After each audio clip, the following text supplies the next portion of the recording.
Dan tidaklah nanti di hari kiamat akan datang daging-daging dan darah-darahnya 70 kali lipat yang akan memberatkan di mizan. Jadi kalau nanti ditimbang kambing biasanya berapa? Ada 10 kilo. Misalnya 10 kilo, maka akan menjadi 70 kali lipat, jadi 700 kilo. Dan akan memberatkan di timbangan. Maka lafaz-lafaz seperti ini yang sharih tentang keutamaan yang menyebutkan bagaimana dengan jelas seperti ini darahnya, dagingnya, maka semuanya tidak sahih. Jalan yang ketiga sanadnya bertumpu kepada Amr ibnu Khalid wa huwa matruk. Maka selesai dari hadis Ali, datang 3 riwayat yang semuanya dari rawi-rawi yang matruk. Maka seperti ini di ilmu hadis tidak saling menguatkan. Datang 3 jalan namun semuanya matruk, ya sudah tidak dipakai.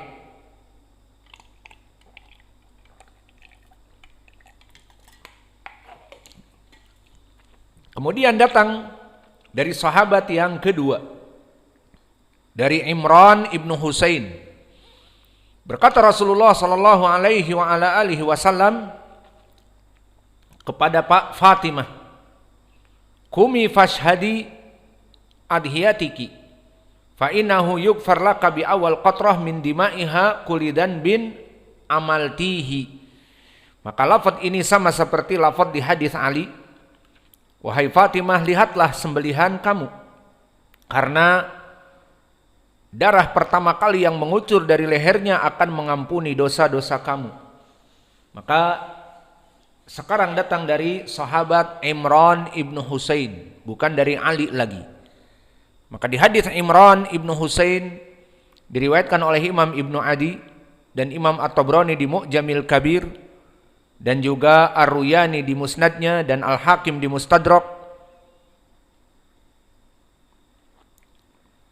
Maka disebutkan sanadnya bertumpu kepada Abu Hamzah Ats-Tsamali an Sa'id ibni Jubair an Imran ibnil Husain. Dari sanad Abi Hamzah Ats-Tsamali dari Sa'id ibnu Jubair dari Imran ibnu Husain dengan lafaz tadi. Kata Imran ibnu Husain, "Fatimah," berkata Nabi, "Ya Fatimah, lihatlah sembelihan kamu. Maka darah pertama yang pertama kali mengucur itu mengampuni seluruh dosa kamu." Lafaz seperti ini datang dari Imran ibnu Husain dalam keadaan dhaifun jiddan. Karena Abu Hamzah Ats-Tsamali yang tadi kami sebutkan namanya Thabit ibnu Abi Sofiyah, maka dia dhaifun jiddan. Berkata Imam Ahmad, "Laisa bisyai." Dan Yahya ibnu Ma'in mengatakan laisa bisyai, dan Nasa'i mengatakan laisa bithiqah, dan Ad-Darqutni mengatakan matruk. Maka lafaz-lafaz ini untuk rawi yang dhaifun jiddan. Maka Abu Hamzah Ats-Tsamali penyakit dari hadis Imran ibnu Husain. Telah datang 4 jalan, 3 jalan dari Ali, 1 jalan dari Imran ibnu Husain. Semuanya matruk, dari rawi-rawi yang ditinggal hadisnya, maka tidak terangkat sama sekali.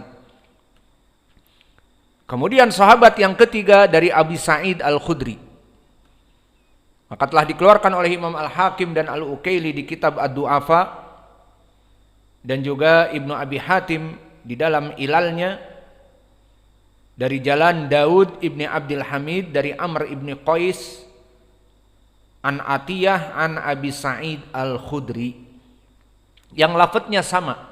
Berkata Nabi kepada Aisyah, "Qumi ila udhiyatiki." Maka bangunlah dan lihatlah sembelihan kamu.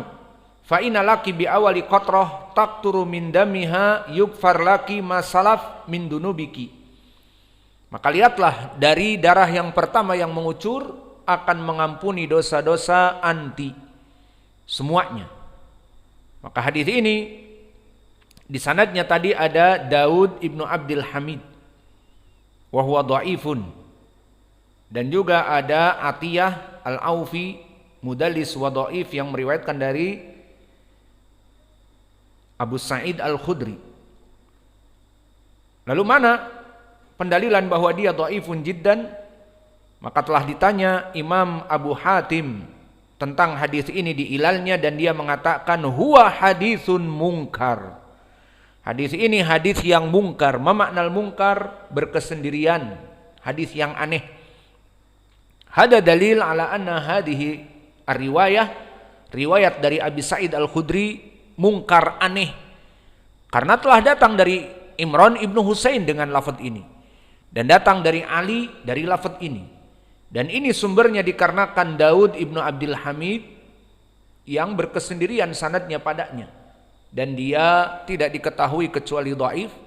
Maka Imam Abu Hatim mengatakan mungkarul hadis, atau hada hadisun mungkar, afwan. Maka hadis ini mungkar, dan ulama jika mengatakan hadis ini mungkar, hadis ini aneh, hadis ini tidak ada jalan lain kecuali dari rawi Daud ibnu Abdul Hamid yang dhaif, dan tidak ada jalan lain dari Abi Sa'id kecuali dia, yang lainnya kecuali dari Ali dan Imran ibnu Husain. Maka dihukumi dengan hadisun mungkar, maknanya hadis ini salah, tidak benar, aneh.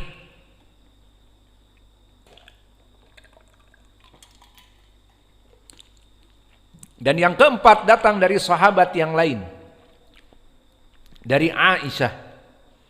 Maka hadis Aisyah diriwayatkan oleh Imam At-Tirmidzi dan Ibnu Majah dari Abil Musanna an Hisham ibni Urwah, dari bapaknya dari Aisyah.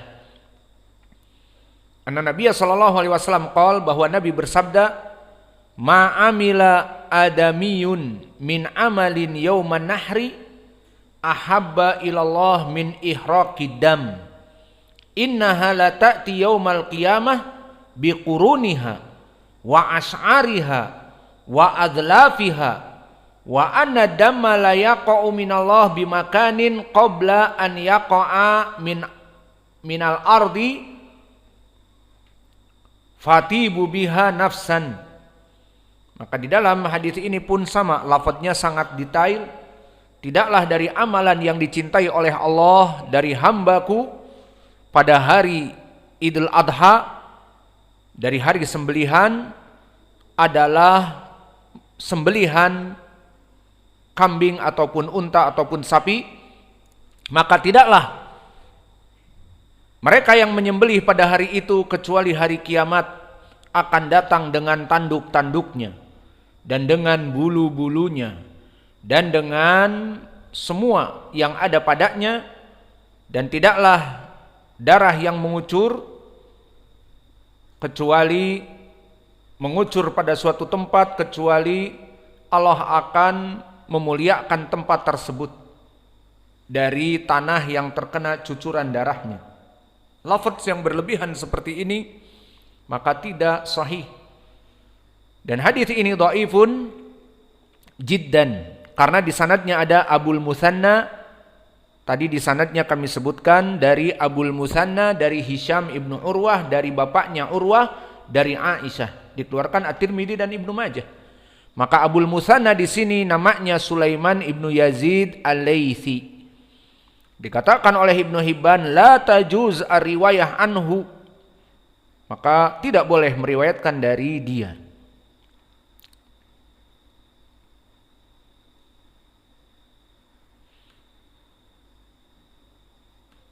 Maka hadis ini hadis yang dhaifun jiddan.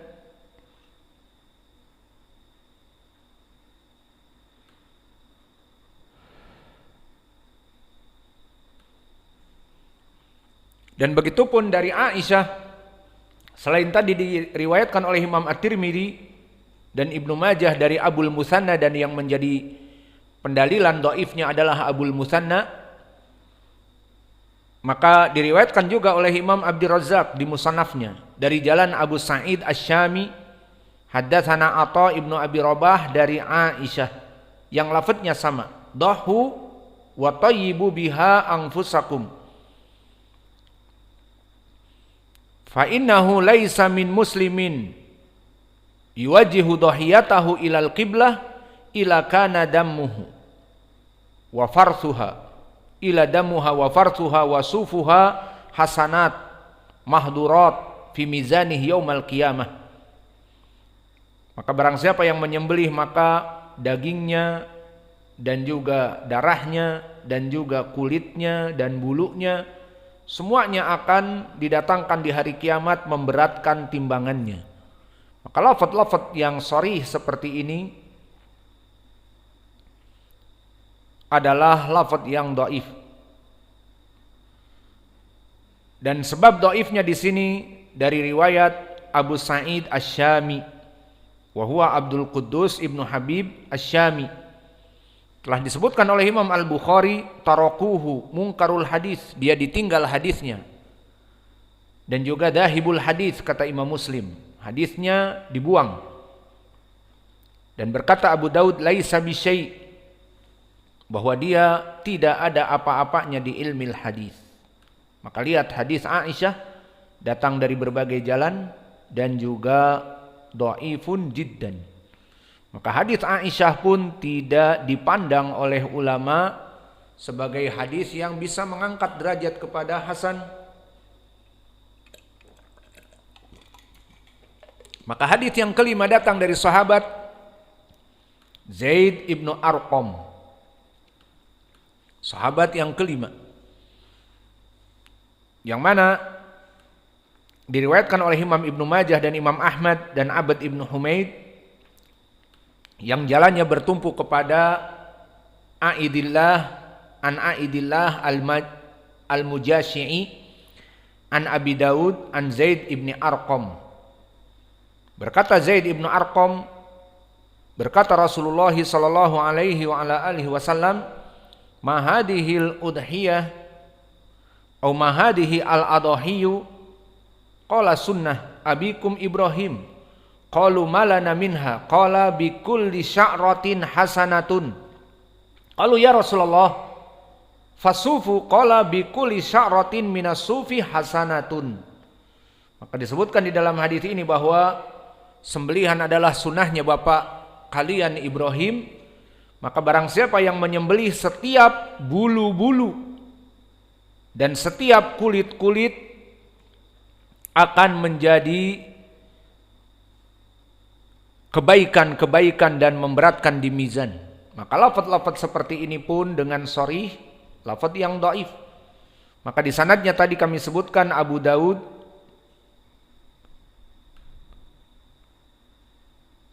an Abi Daud an Zaid ibnu Arqam, maka Abu Daud di sini adalah Abu Daud As-Sabi'i.